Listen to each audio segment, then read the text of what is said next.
ಬೆಳಗಾವಿಯಲ್ಲಿ ಶಿವಂ ಅಸೋಸಿಯೇಟ್ಸ್ ಠೇವಣಿದಾರರಿಗೆ ವಂಚನೆ ಮಾಡಿದ್ದು ಖಚಿತವಾಗಿದೆ ಎಂದು ಸಿಐಡಿ ಡಿಐಜಿಪಿ ಭೀಮಾಶಂಕರ್ ಗುಡೇದ್ ಹೇಳಿದರು. ಭಾನುವಾರ ಬೆಳಗಾವಿಯ ಪ್ರವಾಸಿ ಮಂದಿರದಲ್ಲಿ ಸುದ್ದಿಗೋಷ್ಠಿಯಲ್ಲಿ ಮಾತನಾಡಿದ ಅವರು, ಶಿವಾನಂದ ನೀಲಣ್ಣವರ್ ಸಾರ್ವಜನಿಕರಿಂದ ಸಾವಿರಾರು ಕೋಟಿ ರು ಹಣವನ್ನು ಸಂಗ್ರಹಿಸಿ ಹೊಸದಾಗಿ ಬಂದ ಹಣದಿಂದ ಹಳೆಯ ಹೂಡಿಕೆದಾರರಿಗೆ ಬಡ್ಡಿ ಪಾವತಿಸುತ್ತಿದ್ದ ಎಂದು ತನಿಖೆಯಲ್ಲಿ ಸಾಬೀತಾಗಿದೆ ಎಂದು ಅವರು ತಿಳಿಸಿದರು. ಬಳಿಕ ಬಡ್ಡಿ ಪಾವತಿಯ ಮೊತ್ತ ಹೆಚ್ಚಾಗಿ ಕಂಪನಿ ಆರ್ಥಿಕ ಸಂಕಷ್ಟಕ್ಕೆ ಸಿಲುಕಿತ್ತು ಎಂದರು. ಇಲ್ಲಿಯವರೆಗೆ ಸುಮಾರು 40,700 ಜನರಿಂದ 2,400 ಕೋಟಿ ರು ಹಣವನ್ನು ಸಂಗ್ರಹಿಸಿರುವುದು ಪತ್ತೆಯಾಗಿದೆ. ಈ ಹಣದಲ್ಲಿ ಬಹುಪಾಲು ಮೊತ್ತವನ್ನು ಹೂಡಿಕೆದಾರರಿಗೆ ಹಿಂದಿರುಗಿಸಲಾಗಿದೆ ಎಂದು ತಿಳಿಸಿದರು. ಪ್ರಕರಣದಲ್ಲಿ 540 ಕೋಟಿ ರು ಹಣವನ್ನು ಸ್ಟಾಕ್ ಮಾರ್ಕೆಟ್ನಲ್ಲಿ ಹೂಡಿಕೆ ಮಾಡಲಾಗಿದ್ದು, ಅದರಲ್ಲಿ 170 ಕೋಟಿ ರೂಪಾಯಿ ನಷ್ಟವಾಗಿದೆ. ತನಿಖೆಯಲ್ಲಿ ಒಟ್ಟು 660 ಕೋಟಿ ರು ಹಣದ ಕೊರತೆ ಕಂಡುಬಂದಿದ್ದು, ಅದರಲ್ಲಿ 330 ಕೋಟಿ ರು ವಸೂಲಿ ಸಾಧ್ಯತೆ ಇದೆ ಎಂದು ಭೀಮಾಶಂಕರ್ ಗುಡೇದ್ ಹೇಳಿದರು. ಕಂಪನಿಯಿಂದ ಅಕ್ರಮವಾಗಿ 55 ಕೋಟಿ ರು ಹಣವನ್ನು ಶಿವಾನಂದ ನೀಲನ್ ಅವರು ವೈಯಕ್ತಿಕವಾಗಿ ಪಡೆದುಕೊಂಡಿರುವುದು ಪತ್ತೆಯಾಗಿದೆ. ಈತನ ಜೊತೆಗೆ ಇನ್ನೊಬ್ಬ ಪಾಲುದಾರ ಕೂಡ ಇದ್ದಾನೆ ಎಂದು ತಿಳಿಸಿದರು. ಪ್ರಕರಣದ ಸಂಬಂಧ ಈಗಾಗಲೇ 5 ಐಷಾರಾಮಿ ಕಾರುಗಳನ್ನು ಜಪ್ತಿ ಮಾಡಲಾಗಿದೆ. ಇನ್ನು 11 ವೋಲ್ವೋ XC90 ಕಾರುಗಳನ್ನು ಖರೀದಿಸಿರುವುದು ಪತ್ತೆಯಾಗಿದೆ. ಅವುಗಳಲ್ಲಿ ಕೂಡ ಶೀಘ್ರದಲ್ಲಿ ಜಪ್ತಿ ಮಾಡಲಾಗುವುದು ಎಂದು ಹೇಳಿದರು. ಎಫ್ಐಆರ್ ದಾಖಲಾದ ಬಳಿಕವೂ 4 ರಿಂದ 5 ಕೋಟಿ ರು ಹಣ ಡೆಪಾಸಿಟ್ ಆಗಿರುವುದು ತನಿಖೆಯಲ್ಲಿ ಬೆಳಕಿಗೆ ಬಂದಿದೆ. ಒಟ್ಟು 30 ಬ್ಯಾಂಕ್ ಖಾತೆಗಳು ಪತ್ತೆಯಾಗಿದ್ದು, ಅವುಗಳಲ್ಲಿ 7 ಖಾತೆಗಳ ಮೂಲಕ ಹೆಚ್ಚಿನ ಹಣ ವರ್ಗಾವಣೆಯಾಗಿದೆ. ಒಂದು ಖಾತೆಯಲ್ಲಿ 36,700 ಪುಟಗಳ ವಹಿವಾಟಿನ ದಾಖಲೆಗಳು ಸಿಕ್ಕಿದ್ದು, ತನಿಖೆ ಮುಂದುವರೆದಿದೆ. ಸಿನಿಮಾ ನಟರು ಹಾಗೂ ಇತರ ಖ್ಯಾತ ವ್ಯಕ್ತಿಗಳಿಗೆ ಕಂಪನಿಯಿಂದ ಹಣ ವರ್ಗಾವಣೆಯಾಗಿರುವುದು ಪತ್ತೆಯಾಗಿದೆ. ಅವರಿಗೆ ನೋಟಿಸ್ ನೀಡಿ ವಿಚಾರಣೆಗೆ ಕರೆಯಲಾಗುವುದು ಎಂದು ಸಿಐಡಿ ಎಚ್ಚರಿಕೆ ನೀಡಿದರು. ಕಳೆದ 20 ದಿನಗಳ ಹಿಂದೆ ಬೆಳಗಾವಿ ನಗರದಲ್ಲಿ ಈ ಶಿವಂ ಅಸೋಸಿಯೇಟ್ಸ್ ಅನ್ನುವಂಥ ಕಂಪನಿ ಮೇಲೆ ಅಕ್ರಮವಾಗಿ ಠೇವಣಿನ ಸಂಗ್ರಹಿಸ್ತಾ ಇದ್ದಾರೆ ಹಾಗೂ ಕೆಲವೊಂದು ಆಮಿಷಗಳನ್ನ ಒಡ್ಡಿ ಸಾರ್ವಜನಿಕರಿಂದ ಹಣ ಠೇವಣಿ ಇಡೋ ಹಾಗೆ ಮಾಡ್ತಾ ಇದ್ದಾರೆ ಅನ್ನೋಂಥ ಒಂದು ಮಾಹಿತಿಯ ಮೇರೆಗೆ ಜಿಲ್ಲಾಧಿಕಾರಿಗಳು ಹಾಗೂ ಜಿಲ್ಲಾ ಪೊಲೀಸ್ ತಂಡದವರು ಇಲ್ಲಿ ಒಂದು ದಾಳಿಯನ್ನು ನಡೆಸಿ ತದನಂತರ ಒಂದು ಪ್ರಕರಣವನ್ನು ದಾಖಲಿಸಿಕೊಂಡು ಅದನ್ನು ನಂತರ CIDಗೆ ಟ್ರಾನ್ಸ್ಫರ್ ಮಾಡಿದರು. ತನಿಖೆ ಕೂಡ CIDಯಲ್ಲಿ ನಡೀತಾ ಇದೆ. ಸಾಮಾನ್ಯವಾಗಿ ನಾವು ಈ ರೀತಿ ತನಿಖೆಯಲ್ಲಿರತಕ್ಕಂಥ ಪ್ರಕರಣದ ಬಗ್ಗೆ ನಾವು ಪ್ರೆಸ್ ಮೀಟ್ ಮಾಡಲ್ಲ.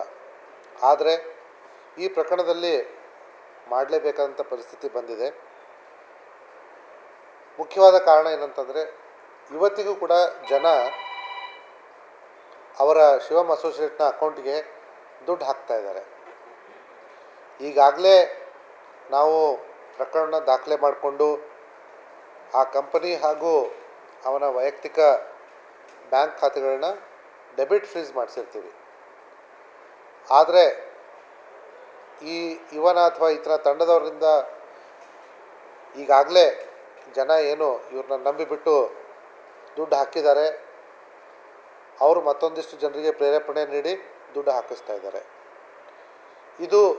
ಈ ರೀತಿ ದುಡ್ಡು ಹಾಕಬಾರ್ದು ಇನ್ನು ಸಾರ್ವಜನಿಕರು ಅನ್ನೋದನ್ನು ತಮ್ಮ ಮುಖಾಂತರ ಸಾರ್ವಜನಿಕರಿಗೆ ತಿಳಿಸ್ಲಿಕ್ಕೆ ಈ ಒಂದು ಪ್ರೆಸ್ ಮೀಟನ್ನು ಮಾಡ್ತಾಯಿದ್ದೀವಿ. ಇದರ ಜೊತೆಗೆ ಸಾಕಷ್ಟು ಕಪೋಲ ಕಲ್ಪಿತ ಕಥೆಗಳು, ಊಹಾಪೋಹಗಳು, ಕಟ್ಟುಕಥೆಗಳು ಕೂಡ ಸಾರ್ವಜನಿಕರಲ್ಲಿ ಇರೋದು ಕಂಡು ಬಂದಿದೆ. ಕೆಲವೊಂದು ಸಾಮಾಜಿಕ ಮಾಧ್ಯಮಗಳಲ್ಲೂ ಕೂಡ ಈ ವಿಚಾರದ ಬಗ್ಗೆ ಪ್ರಸ್ತಾಪ ಆಗಿರೋದನ್ನು ನೋಡಿದ್ದೀವಿ.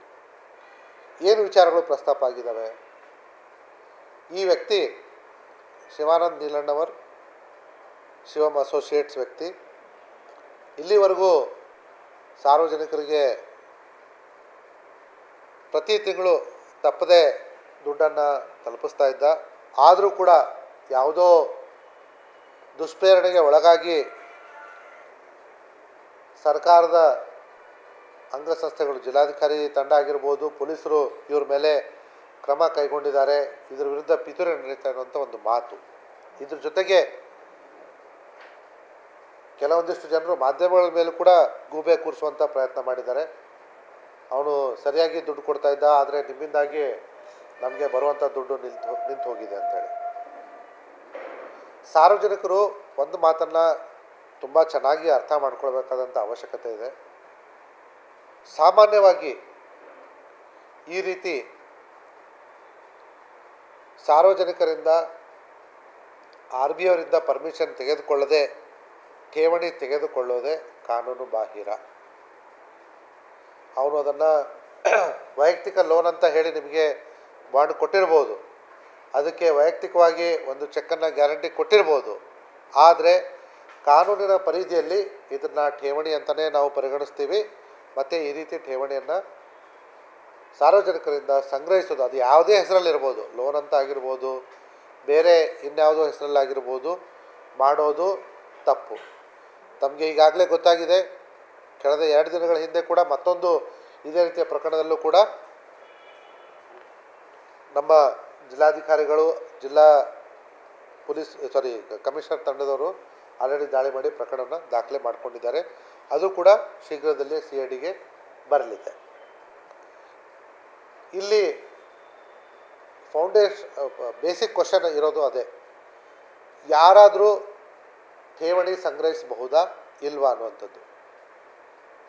RBIನಿಂದ ಅವಶ್ಯಕ ಬ್ಯಾಂಕಿಂಗ್ ಲೈಸೆನ್ಸ್ ಪಡೆಯದೆ ಅಥವಾ ಇನ್ಯಾವುದೋ ರೆಗ್ಯುಲೇಟರ್ಗಳಿಂದ ಅವಶ್ಯಕ, ಉದಾಹರಣೆಗೆ ಇನ್ಶೂರೆನ್ಸ್ನವರು ಕೂಡ ತಮ್ಮ ಕಡೆಯಿಂದ ಠೇವಣಿ ತಗೊಳ್ತಾರೆ. ಅದಕ್ಕೆ IRDA, insurance regulator and development authority of ಇಂಡಿಯಾದಿಂದ ತಗೊಂಡಿದ್ದರೆ ಮಾತ್ರ ಅವರಿಗೆ ಅಧಿಕಾರ ಅಥವಾ ಅವಕಾಶ ಇರುತ್ತೆ ಠೇವಣಿ ಸಂಗ್ರಹಿಸಲಿಕ್ಕೆ, ಅದರ್ವೈಸ್ ಇರೋದಿಲ್ಲ. ಹಾಗಾಗಿ ಅದು ಶಿವಾನಂದ ನಿಲಣ್ಣವ್ರ ಪ್ರಕರಣ ಆಗಿರ್ಬೋದು, ಆದಿತ್ಯ ರಾಜ್ ಕ್ಯಾಪಿಟಲ್ ಪ್ರಕರಣ ಆಗಿರ್ಬೋದು, ಎರಡರಲ್ಲೂ ಕೂಡ ಇವರಿಗೆ ಠೇವಣಿ ಸಂಗ್ರಹ ಮಾಡಲಿಕ್ಕೆ ಯಾರೂ ಕೂಡ ಪರ್ಮಿಷನ್ ಕೊಟ್ಟಿರೋದಿಲ್ಲ. ಸಾರ್ವಜನಿಕರು ಇದನ್ನು ತಿಳ್ಕೊಳ್ಬೇಕಾಗಿ ವಿನಂತಿ. ಮತ್ತು ಈ ರೀತಿ ಭಾರತದಲ್ಲಿ ಇಲ್ಲಿವರೆಗೂ ನಮಗಂತೂ ಯಾವುದೋ ಒಂದು ಈ ರೀತಿ ಬಿಸ್ನೆಸ್ಗಳು ಮಾಡಿ 36%, 60% ಲಾಭ ಕೊಡೋಂಥದ್ದು ಯಾವುದು ಬಿಸ್ನೆಸ್ಗಳು ಕೂಡ ಇಲ್ಲ. ಹಾಗಾಗಿ ಸಾರ್ವಜನಿಕರು ಈ ರೀತಿ ಮಾತುಗಳನ್ನ ನಂಬಿ ಮೋಸ ಹೋಗೋದು ತಡೆಯಬೇಕಾದ ಅವಶ್ಯಕತೆ ಇದೆ. ಎಲ್ಲಿವರೆಗೂ ಸಾರ್ವಜನಿಕರು ಇಂಥ ದುರಾಸೆಗೆ ಬಲಿಯಾಗ್ತಾರೋ, 36%, 60% ಬಡ್ಡಿ ಸಿಗುತ್ತೆ ಅಂತ ಹೇಳಿ, ಅಲ್ಲಿವರೆಗೂ ಈ ರೀತಿ ಮೋಸಗಾರರು ಹುಟ್ಕೋತಾ ಇರ್ತಾರೆ. ದಯವಿಟ್ಟು ಇಂಥವರಿಂದ ದೂರ ಇರಿ. ದೂರ ಇರೋದು ಅಷ್ಟೇ ಅಲ್ಲ, ಇಂಥವ್ರು ಯಾರಾದರೂ ನಿಮ್ಮ ಹತ್ರ ಬಂದುಬಿಟ್ಟು ನಿಮಗೆ ಪ್ರಲೋಭನೆಗೆ ಒಳಪಡಿಸಿದ್ರೆ ಅದನ್ನು ಹತ್ತಿರದ ಪೊಲೀಸ್ ಸ್ಟೇಷನ್ ಅಥವಾ CID ಗಮನಕ್ಕೆ ತೊಗೊಂಬನ್ನಿ. ನಾವು ಅದ್ರ ಬಗ್ಗೆ ಅವಶ್ಯಕತೆ ಇದ್ದರೆ ಇನ್ಕ್ವೈರಿ ಮಾಡ್ತೀವಿ, ಅವಶ್ಯಕತೆ ಬಿದ್ದರೆ ತನಿಖೆ ಕೂಡ ಮಾಡ್ತೀವಿ. ಕೆಲವೊಂದು ವಿಷಯಗಳನ್ನ ನಾನಿಲ್ಲಿ ತನಿಖೆ ಹಂತದಲ್ಲಿ ಇಲ್ಲಿವರೆಗೂ ಏನು ಕಂಡುಬಂದಿದೆ ಶಿವಾನಂದ ನಿಲಣ್ಣವ್ರದ್ದು ಹಂಚ್ಕೊಳ್ತಾ ಇದ್ದೀನಿ. ಯಾಕಂದರೆ ಸಾರ್ವಜನಿಕರಿಗೆ ಗೊತ್ತಾಗಬೇಕು ಅವ್ರ ದುಡ್ಡು ಇಲ್ಲಿವರೆಗೂ ಎಲ್ಲೂ ಹೋಗಿದೆ ಅಂತ ಹೇಳಿ. ಇಲ್ಲಿವರೆಗೂ ಕೂಡ ಅವನು ಮಾಡ್ತಾ ಇದ್ದದ್ದು ತುಂಬ ಸುಲಭವಾದ ಕೆಲಸ.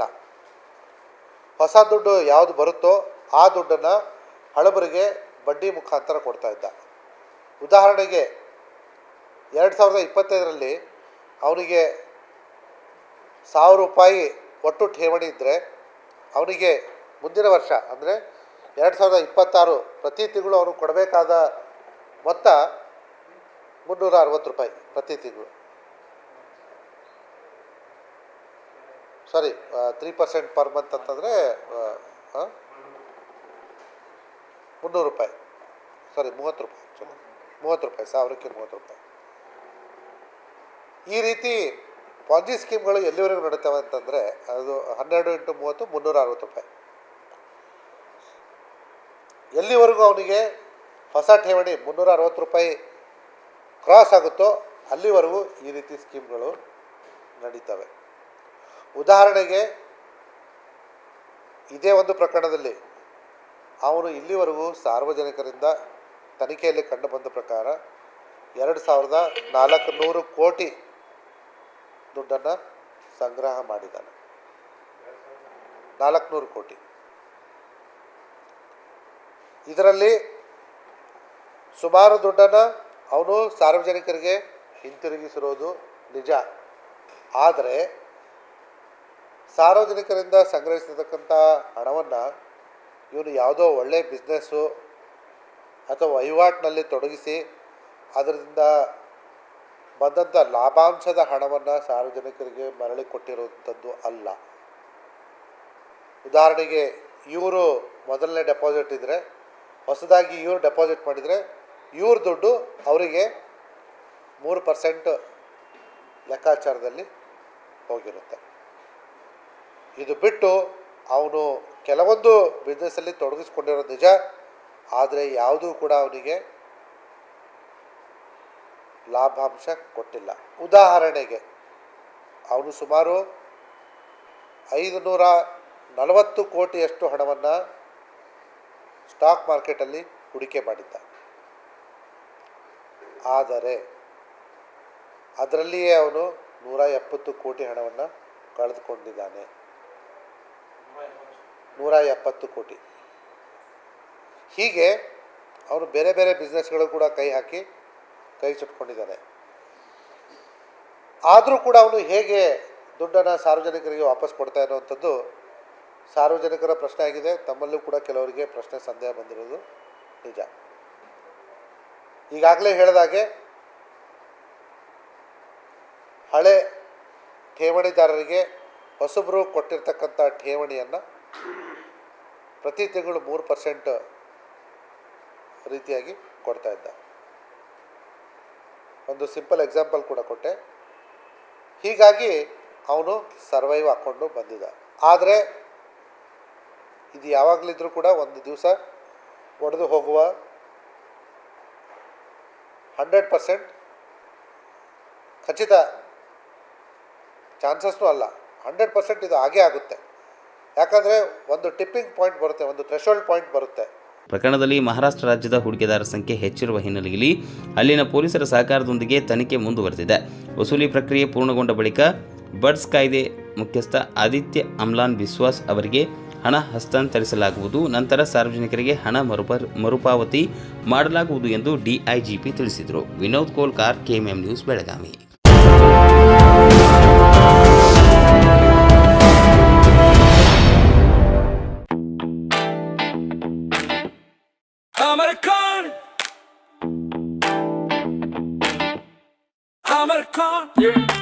अमरकॉन कलेक्शन में आओ,